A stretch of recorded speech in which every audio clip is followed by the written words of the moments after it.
গভীর, চারদিক নিস্তব্ধতা। কিন্তু মক্কার কাফেররা গোপনে এক ভয়ঙ্কর পরিকল্পনা করছিল।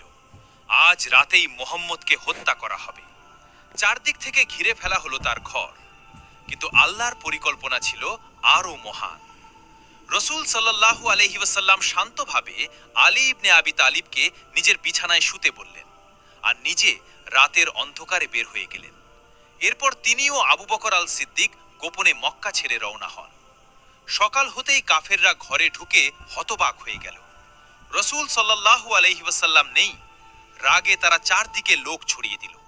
ঘোষণা করা হলো যে মুহাম্মদ সাল্লাল্লাহু আলাইহি ওয়াসাল্লামকে ধরে আনতে পারবে তাকে বড় পুরস্কার দেওয়া হবে। এদিকে রসূল সাল্লাল্লাহু আলাইহি ওয়াসাল্লাম ও আবু বকর রাদিয়াল্লাহু আনহু আশ্রয় নিলেন এক গুহায়। শত্রুরা গুহার একদম সামনে চলে এলো। ভয়ে আবু বকর রাদিয়াল্লাহু আনহু ফিসফিস করে বললেন, ইয়া রাসূলুল্লাহ, তারা যদি নিচে তাকায় আমাদের দেখে ফেলবে তো? রসূল সাল্লাল্লাহু আলাইহি ওয়াসাল্লাম শান্ত কণ্ঠে বললেন, ভয় পেও না, আল্লাহ আমাদের সাথে আছেন।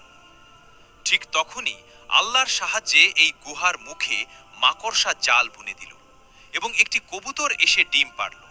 শত্রুরা দেখে বলল, ভেতরে কেউ থাকলে জাল এত অক্ষত থাকতো না। তারা ফিরে গেল। অনেক কষ্টের পর যখন রসূল সাল্লাল্লাহু আলাইহি ওয়াসাল্লাম মদিনায় পৌঁছালেন, মানুষের আনন্দের সীমা রইল না।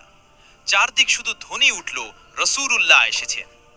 বন্ধুরা, যে নবী সাল্লাল্লাহু আলাইহি ওয়াসাল্লাম আল্লাহর জন্য নিজের জন্মভূমি ছেড়ে দিয়েছিলেন, আমরা কি তার ভিডিওটি একটি লাইক ও সাবস্ক্রাইব করতে পারি না? কমেন্টে লিখুন সাল্লাল্লাহু